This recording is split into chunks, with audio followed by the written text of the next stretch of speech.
مسلمان مصیبت میں گھبرایا نہیں کرتا، ہمارے حوصلے بلند ہے۔ السلام علیکم، میں ہوں علی شان اور آج ہم بات کریں گے قائد کوین کے بارے میں۔ ہمارے ہاں اکثر اپوزیشن میں بیٹھنے والے پولیٹیشنز یہ کہتے ہوئے نظر آئیں گے کہ ہم پاکستان کو ایسی ریاست بنانا چاہتے ہیں جس کا خواب ہمارے قائد نے دیکھا تھا۔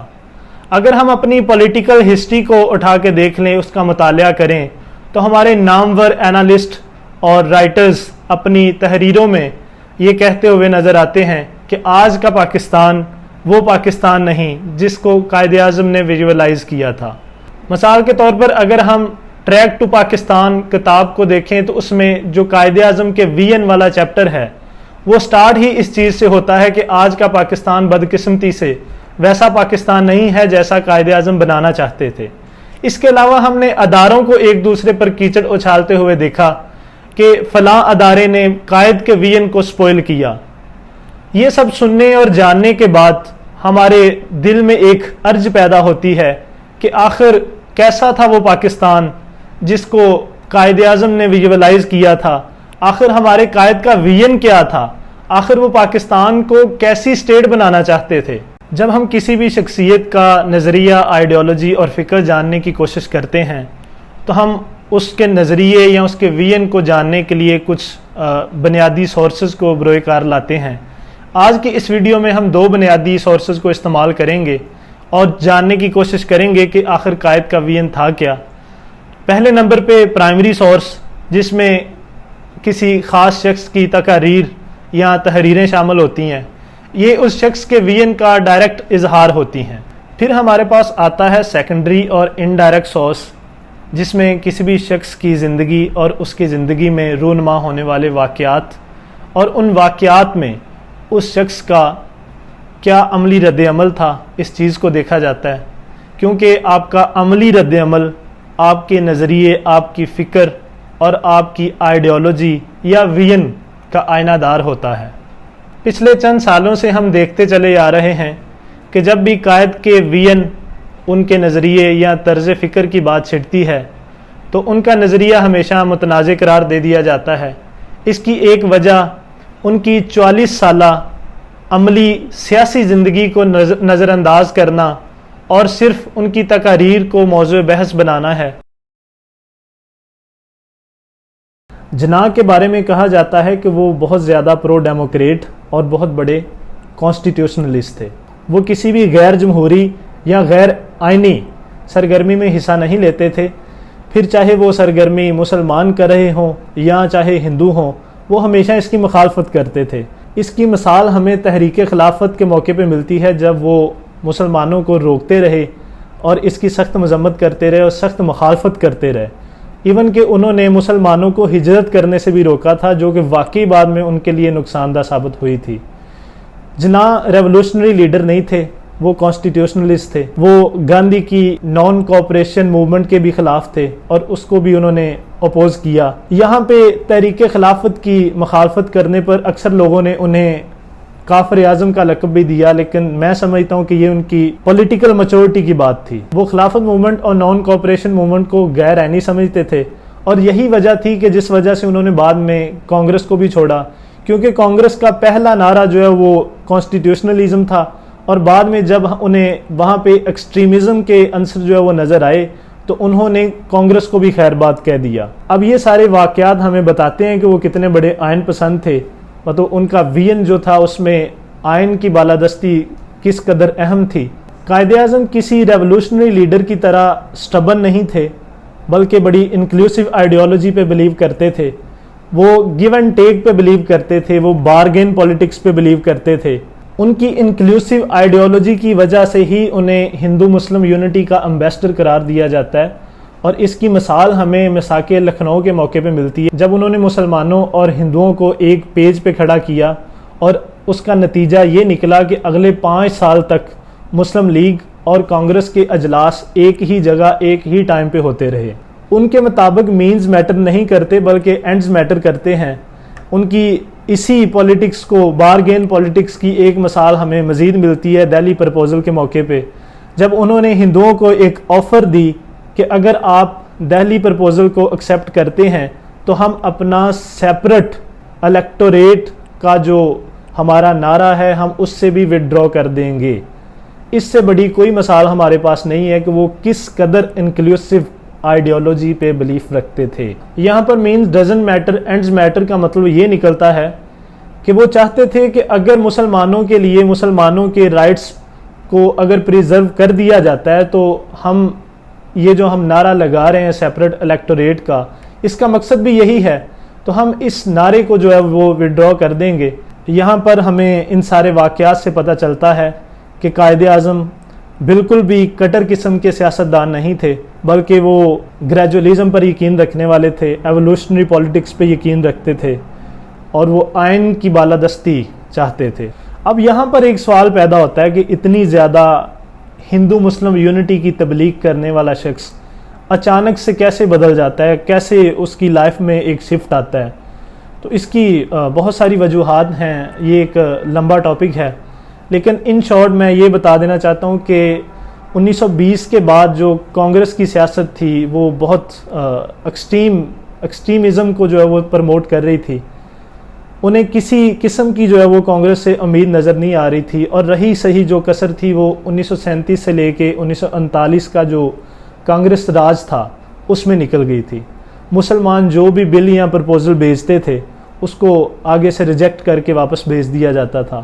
یہی وجہ تھی کہ جب وہ حکومت ختم ہوئی تو انہوں نے مسلمانوں کو ڈیلیورنس ڈے منانے کے لیے کہا. یہاں پر وہ جان چکے تھے کہ انگریزوں کے ہوتے ہوئے اگر مسلمانوں کی آزادی یا مسلمانوں کے رائٹس محفوظ نہیں ہیں تو انگریزوں کے بعد اس مائنورٹی کا کیا بنے گا.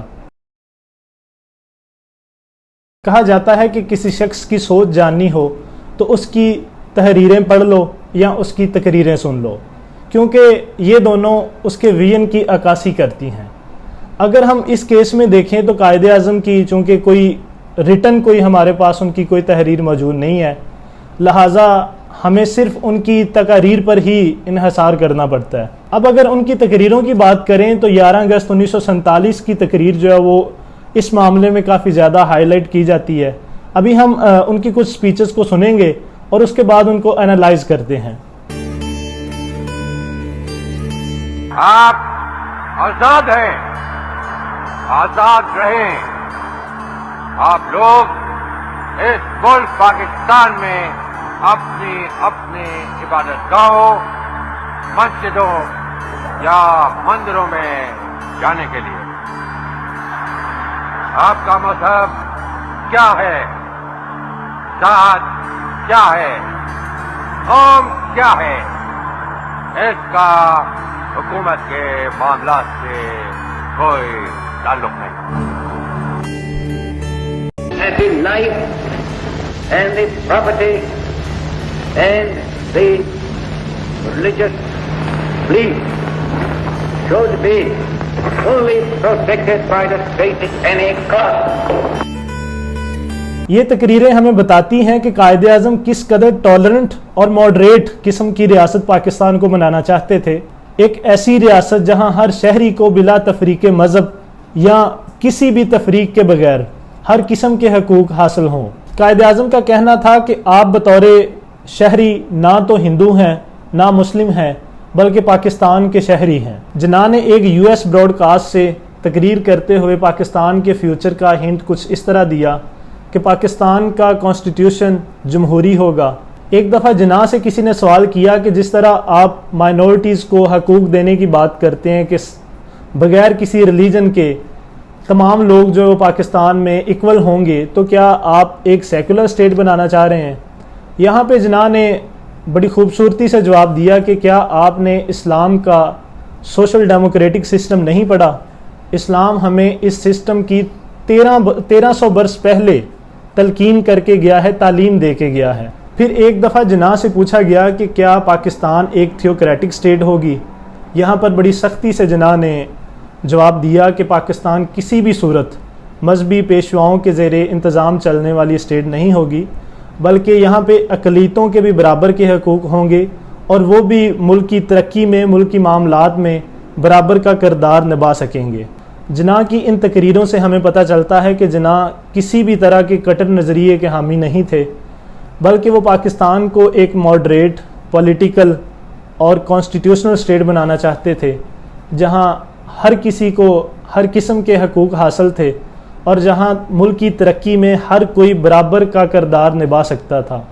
لیکن بدقسمتی سے جناح کے ساتھ ہی ان کا یہ نظریہ، ان کی یہ سوچ اور ان کا یہ ویژن بھی دفن ہو گیا، اور نتیجتاً پاکستان اپنی پہلی ہی دہائی میں لسانیت، قومیت، فرقہ وارانہ تعصبات اور کئی غیر آئینی بغاوتوں کا شکار ہوا، جس کی مثال ہمارے پاس سقوط ڈھاکہ اور 3 بار پاکستان میں مارشل لاء کا لگنا ہے۔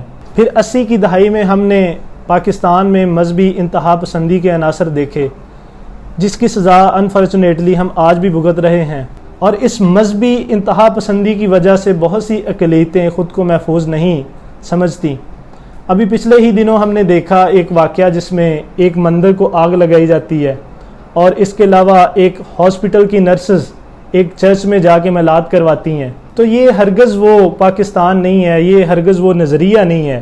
عدم برداشت کا وائرس ہمارے معاشرے میں سرایت کر چکا ہے، ان جگہوں پر بھی جہاں اسے نہیں ہونا چاہیے تھا، مثلا تعلیمی اداروں میں، ثقافتی تنظیموں میں اور آرٹ میں۔ تعلیم کا جو نقصان ہوا وہ تو اپنی جگہ، لیکن جو کچھ ہو رہا ہے یہ اسی چیز کا نتیجہ ہے جس کے خلاف قائد اعظم نے 1948 میں ڈھاکہ میں طلباء سے خطاب کرتے ہوئے کہا کہ آپ اپنے آپ کو کسی بھی قسم کی سیاست سے دور رکھیں اور اپنی تمام تر توجہ اپنی تعلیم پہ دیں۔ اگر آپ سیاست میں حصہ لیتے ہیں تو آپ اپنا نقصان کریں گے۔ آج ہم دیکھ سکتے ہیں کہ ہمارے ملک کا تعلیمی معیار اس وجہ سے زوال کا شکار ہے کہ ہماری یونیورسٹیاں اور طلباء تنظیمیں تشدد پسند مذہبی نظریات رکھنے والے عناصر کے زیر اثر ہیں، جن کی برین واشنگ اب صرف مدارس میں ہی نہیں ہوتی۔ اب میں اس ویڈیو کو 3 سجیشنز کے ساتھ کنکلوڈ کرنا چاہوں گا کہ اگر ہمیں قائد کے ویژن پر پورا اترنا ہے یا ہمیں ایسی ریاست بنانی ہے جس کا انہوں نے خواب دیکھا تھا، تو ہمیں یہ 3 کام جو ہے نا وہ کرنے کی اشد ضرورت ہے۔ نمبر 1، ہمیں اپنے اندر ریلیجیس ٹالرنس پیدا کرنی ہے۔ دوسرا یہ کہ ہمیں اپنا جو پولیٹیکل سسٹم ہے اس کو سٹرونگ کرنا ہے، ہمیں پولیٹیکل سٹیبلٹی جو ہے اس پہ توجہ دینی ہے، ہمیں ایک پولیٹیکل کلچر بنانا ہے، میچور پولیٹیکل کلچر بلڈ کرنا ہے اپنی اسٹیٹ کے اندر۔ میرے نزدیک اگر یہ 3 کام ہو جائیں تو ہم آج بھی قائد کے ویژن پر پورا اتر سکتے ہیں، ہم آج بھی ان کا خواب پورا کر سکتے ہیں، آج بھی پاکستان کو ویسی ریاست بنا سکتے ہیں جیسی وہ بنانا چاہتے تھے۔ یقیناً آپ کو یہ ویڈیو پسند آئی ہوگی۔ اگر آپ کے پاس کسی قسم کی کوئی سجیشن ہو تو کمنٹ سیکشن میں ضرور کمنٹ کریں۔ آج کے لیے یہی تھا، ملتے ہیں اگلی ویڈیو میں، تب تک کے لیے خدا حافظ۔ پاکستان زندہ باد۔